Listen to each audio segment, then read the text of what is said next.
agradeço muito o convite.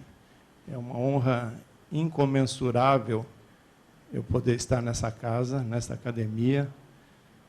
Ele colocou aqui, mas voltando ao que eu falava, eu já estive 3 vezes aqui na academia e homenageando colegas, e essa é a primeira vez que eu tenho a honra, como eu já disse, de alçar aqui ao púlpito e fazer alguma apresentação. É uma honra realmente muito grande e, de antemão, agradeço ao convite, a todos os professores, professor Meyer, professor Murat, enfim, por essa oportunidade. Vamos tentar instalar aqui o...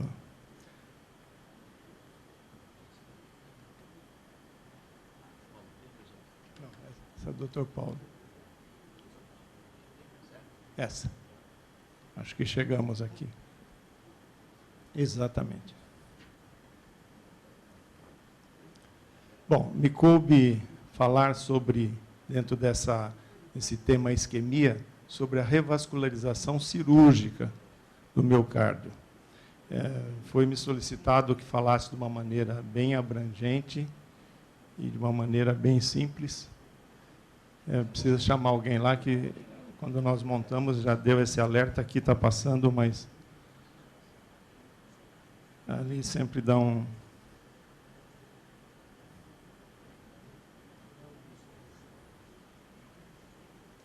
Ok.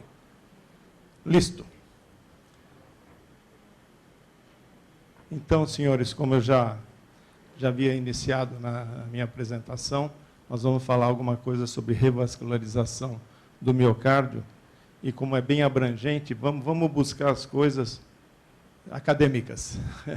Exatamente, se a gente se reportar, alguns séculos atrás, em 1764, o Dr. Eberden escreveu uma doença letal, cujos sintomas eram provocados por entupimento das artérias do coração. Como é que eram esses sintomas?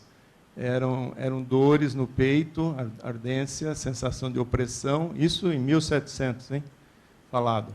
Em geral, homens de meia idade, obesos, sedentários, e esse conjunto todo de sintomas foi rotulado como angina pectoris, ou angor. Okay? Então, esse era o conceito que vem daquela época. Em contrapeso a isso, numa academia também importante, mundial, em 1882, o Dr. Billroth, lembra do Billroth 1, Billroth 2, né?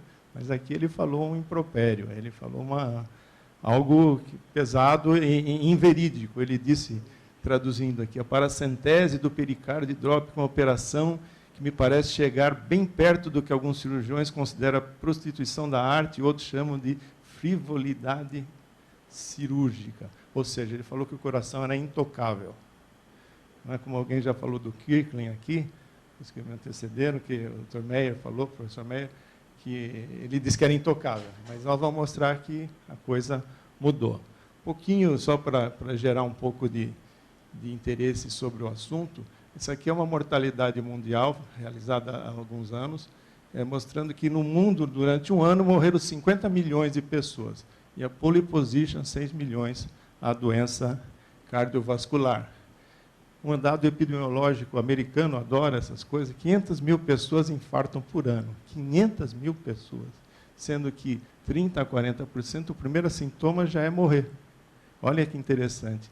E o mais impressionante é que 30% já tinha um sinal, já tinha um infarto ou angina, etc.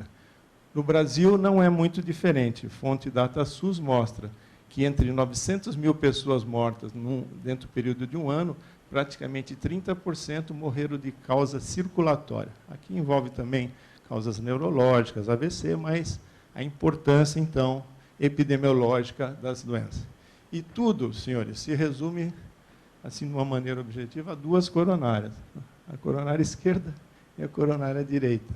Só que, dada a simplicidade, isso aqui é uma peça anatômica, obviamente, a coronária esquerda logo se ramifica, os estudos mostraram que o coração tem uma peculiaridade, que é a circulação colateral muito exuberante. Todos os senhores sabem que uma artéria vai se fechando, muitas vezes há tempo para acontecer como o que nós estamos vendo aqui. Vocês estão vendo aqui uma coronária esquerda, praticamente ocluída aqui na seta, na descendente anterior, no ramo interventricular anterior, um ramo marginal que aparece do nada, ramos da coronária direita que aparecem do nada, tudo isso vindo de uma artéria septal que normalmente nós não damos a mínima importância. Ou seja, esse doente está vivo, está fazendo uma cinecoronariografia e mostrando, então, que existem artérias ainda viáveis, com território viável, numa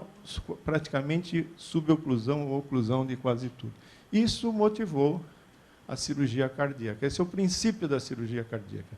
Se nós temos uma obstrução, em geral, proximal das artérias e ainda leitos distais passíveis de serem trabalhados, podemos dizer assim, então gerou o que a gente chama da revascularização do miocárdio. Então, agora eu começo a minha apresentação. Nem sempre foi tão simples como a gente está aqui falando, né? Então vai ali, faz uma ponte, faz isso.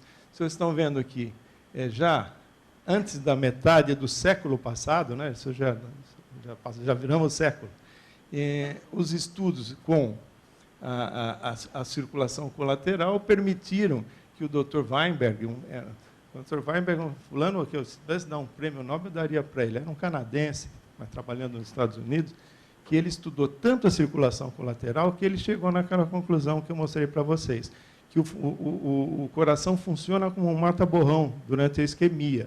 Então, há uma avidez por sangue oxigenado numa área isquêmica.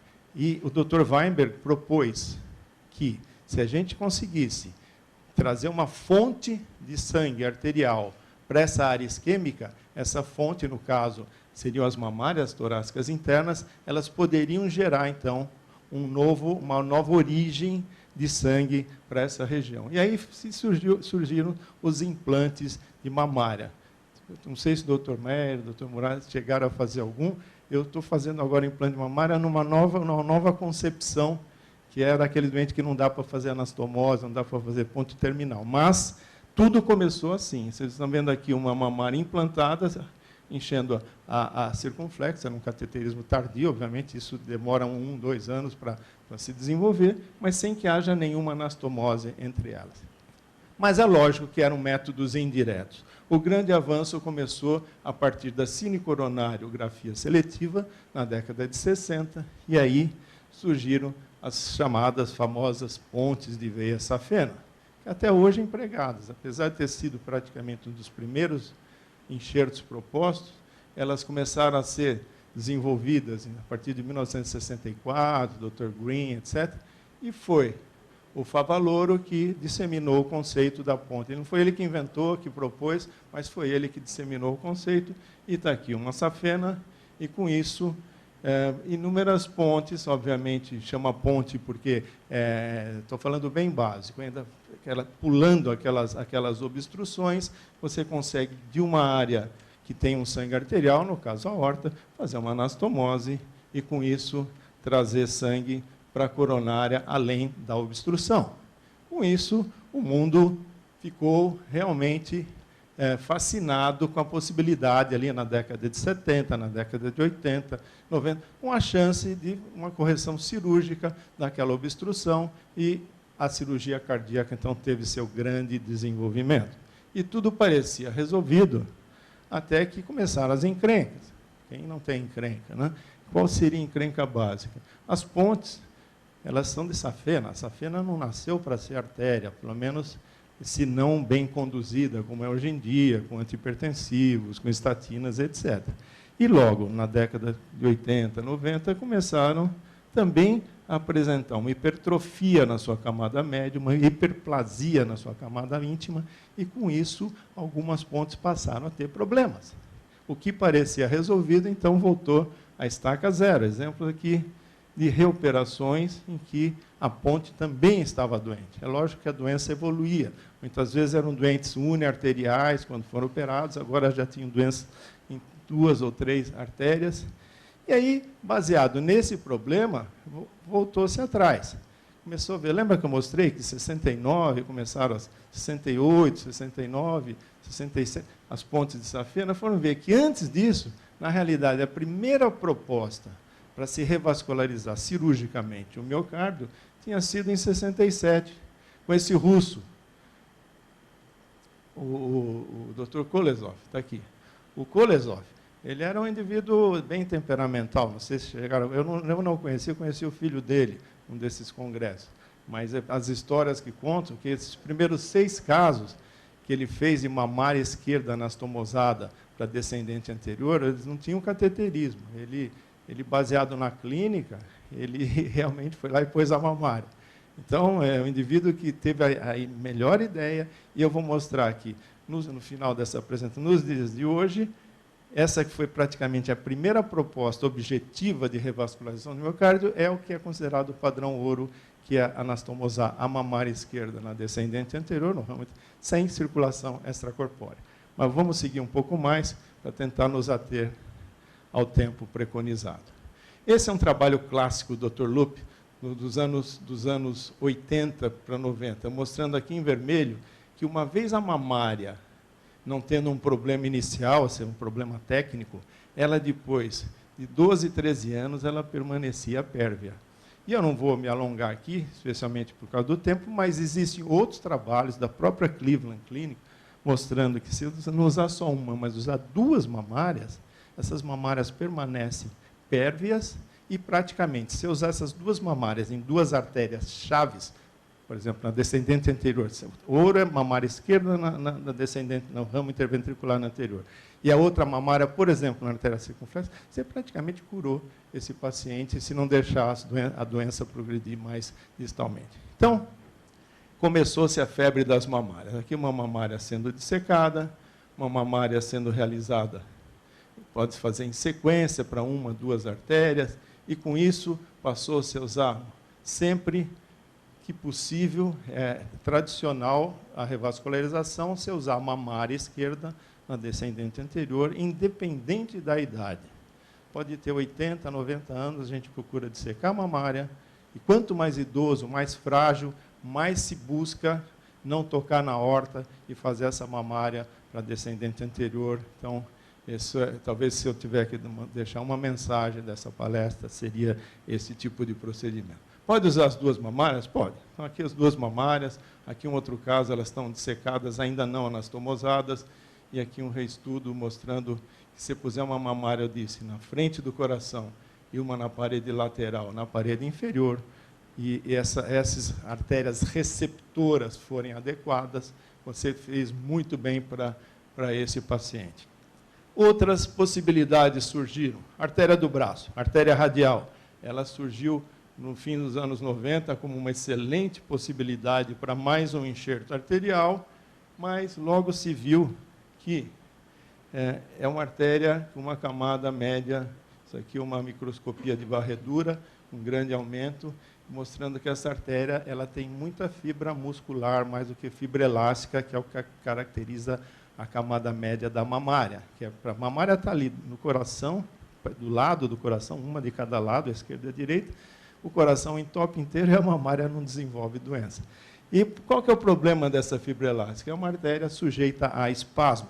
Então, aquele ímpeto inicial que iria resolver não usar mais safena, etc., aqui a radial anastomosada na aorta, tem que ser feito com...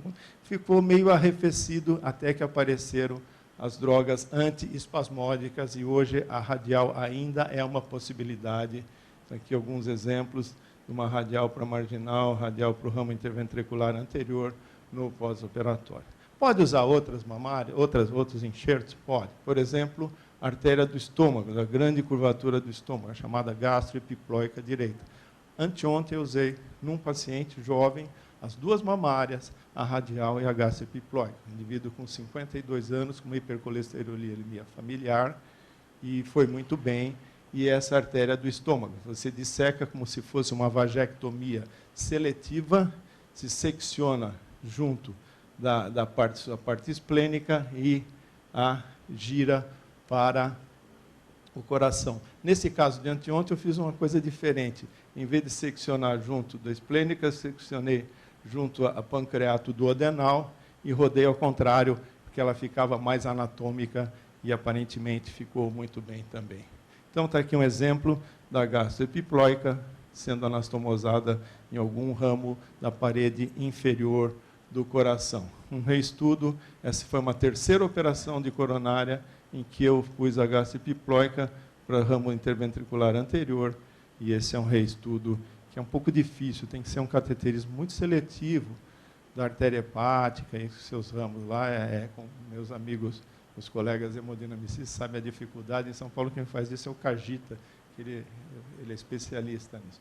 Bom, para resumir, o que a gente tem feito hoje em pacientes mais jovens, não insulino-dependentes, etc., é um pupurri de tudo isso que eu falei. Em geral, a gente usa a mamária esquerda na descendente anterior, saindo da mamária esquerda radial, em sequência para outras artérias, e a mamária direita ou lá atrás do coração ou na coronária direita. Esse é um esqueminha de um paciente que eu tirei da descrição de cirurgia, que ele recebeu tudo isso de enxerto arterial, e o enxerto arterial para pacientes jovens é uma coisa muito vantajosa. Isso não é extrapolado para um indivíduo que tenha 85, 90 anos, seja edema agudo, etc. Lógico que aí você vai usar enxertos arteriais. Mudando um pouco, o grande terror do cirurgião é a aorta. É uma das minhas frases assim: eu não tenho medo de coração, tenho medo de aorta, que é o que complica, em geral. O coração você sempre dá um jeito. Está meio ruim, você põe um balão, etc., acaba saindo. Mas a aorta, quando complica, é um encrenque. Isso aqui é um exemplo de uma aorta, de uma peça anatômica, uma aorta abdominal. Vocês veem, nós temos que, muitas vezes, canular isso aqui, botar em extracorpórea, ficar batendo o sangue aí no meio e fazer uma anastomose no meio desse monte de placas que vocês estão vendo. Com isso, surgiram outras possibilidades, muito a exemplo do que o Alexandre mostrou aqui no começo, de tentar simplificar os procedimentos. Estou quase no meu horário, né? Como é que simplifica os procedimentos? É não usar extracorpórea ou por acessos menores. Então, rapidamente, também houve um desenvolvimento de chamados estabilizadores. O mais comum é um estabilizador por sucção, você liga no aspirador da parede, e com isso você tem uma estabilização regional, aqui uma mamária para DA, você pode levantar a ponta do coração com um dispositivo como esse, e também estabilizar regionalmente o coração. Então, essa região fica mais parada e o resto do coração fica batendo normalmente. Isso é muito feito. Ontem à noite ainda usei num senhor de 78 anos com a aorta em porcelana. Então, fizemos uma mamária para descendente anterior e eu já liguei hoje, ele está bem. Pode-se fazer outros procedimentos, por exemplo, aqui está uma mamária anastomosada na outra, a mamária direita, tirada do seu leito. Com isso, você fica com 2 enxertos excelentes, sem tocar a aorta. Está aqui esse caso, que pusemos uma aqui na frente, outra foi lá para trás. Parece que está em sec aqui, mas não está, só está tombando para fazer a foto aí no final.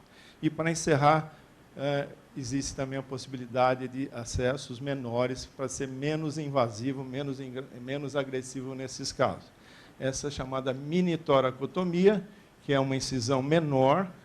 Com isso é possível, por essa incisão, sem auxílio de nada muito especial, só com os métodos habituais, se dissecar a mamária e se anastomosar na região anterior. Está aqui um pós-operatório, uma incisão de 5, 6 centímetros, em que foi possível dissecar a mamária sem extracorpórea, costurá-la à descendente anterior.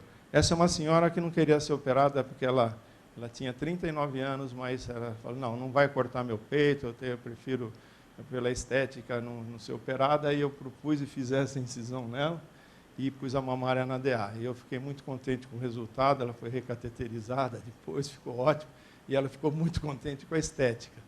Mas, enfim, são possibilidades que nós temos. Na realidade, hoje o que a gente faz é a mini esternotomia inferior, em L invertido, em que a gente faz uma incisão suficiente apenas para pôr o estabilizador, quer dizer, quando você conseguir um estabilizador menor ainda, a gente faz uma incisão menor, e é o que a gente tem feito. Esse é um pós-operatório, uma mini incisão. A gente, às vezes, disseca com o vídeo, a mamária, o paciente no primeiro pós-operatório, já em condição de ir para casa. Aqui o reestudo, a mamária, na descendente anterior, terceiro dia, alguns meses depois. Isso até foi motivo de alguns estudos. Com isso, gente, nós estamos caminhando para procedimentos menos invasivos. Pode tirar a artéria radial por via endoscópica? Pode. Tira toda a radial, uma incisãozinha que a gente chama em pulseira de relógio. Então, não tem que, quem gosta de estética, especialmente mulheres, é possível fazer esse tipo de procedimento. E agora, realmente, para encerrar, a gente pode usar auxílios de robótica. Esse é um robozinho que nós temos desde o final dos anos 90, que é um braço robótico apenas, que com 3 incisões, uma de 5 milímetros e 2 de 3 milímetros, a gente consegue dissecar a mamária. Aqui foi o primeiro curso que nós fizemos no ano 2001, em cadáveres, em que se fazia o treinamento, então, desse tipo de procedimento. Vocês veem que o cirurgião, ele trabalha olhando para a câmera. Está aqui um dos primeiros casos, está aqui o professor Sérgio, Lisboa. Eu estou aqui, ó, mexendo no sistema, e com isso, esse robozinho, a gente fala com o aparelho, pedindo para que ele mude de posição, para que ele fixe uma imagem. Então, volta para a imagem anterior, ele volta para lá. É muito interessante e auxilia bastante, é um auxiliar de muito luxo. E isso gerou um novo conceito na cirurgia, que para mim foi muito difícil adquirir, muito, para a gente mais antiga, que era, em vez de olhar para o campo, olhar para a tela. Os mais jovens hoje que já usaram na infância videogame, esses aparelhinhos, isso é muito simples, mas para mim foi muito difícil acostumar a mexer aqui e transmitir lá. Mas você vê que aqui eu estou dissecando uma mamária, só eu e o anestesista, e o robozinho ajudando muito nesse tipo de procedimento. No começo, nós tínhamos esse tipo de robô completo, era o Zeus. Isso depois foi incorporado, eram 2 companhias. Hoje, o Da Vinci acabou comprando o sistema Zeus. O Zeus, você não precisava se paramentar, se simplesmente instalava os braços robóticos e se podia, de uma outra sala, manipular o instrumental. Essa é toda a parafernália que era usada na sala, e o cirurgião, uma vez instalado o material, ele podia realmente, tem um videozinho aqui,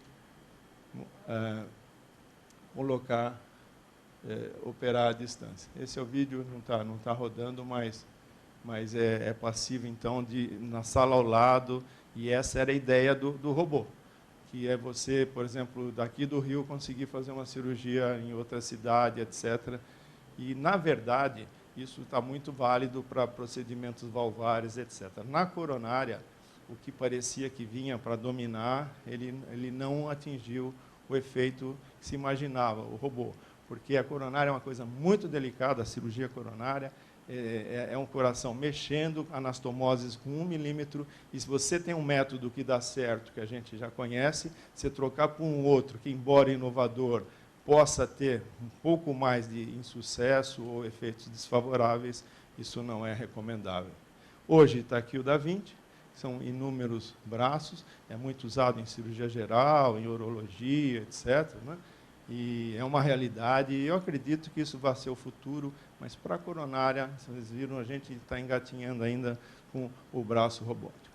Esse é meu último slide, e eu trouxe de propósito essa espiral, para mostrar que a cirurgia cardíaca ela não evoluiu linearmente, ela evoluiu com idas e vindas. Então, aquela hora que eu citei o Dr. Weinberg, ele está aqui embaixo, ó, como primeiro procedimento, que era a mamária esquerda para descendente anterior sem extracorpórea. E hoje ele está lá em cima de novo, que é a mamária esquerda para descendente anterior sem extracorpórea em determinados pacientes. É lógico que não é o habitual para um paciente jovem. Nós passamos por inúmeras fases, o do Dr. Kolesov, perdão, falei Weinberg, é o Dr. Kolesov, que é a mamária esquerda. O Weinberg foi aquele primeiro procedimento de implante de mamária, então o Kolesov em 67, o Favaloro, aí foi indo. Foi rodando, os enxertos arteriais, começamos a laser, começamos célula-tronco, a robótica, e a gente ainda não tem esse futuro bem determinado. Eu agradeço muito a oportunidade, mais uma vez, espero ter falado de maneira bastante simples, e a honra de estar aqui na academia é, como já disse, incomensurável. Muito obrigado a todos.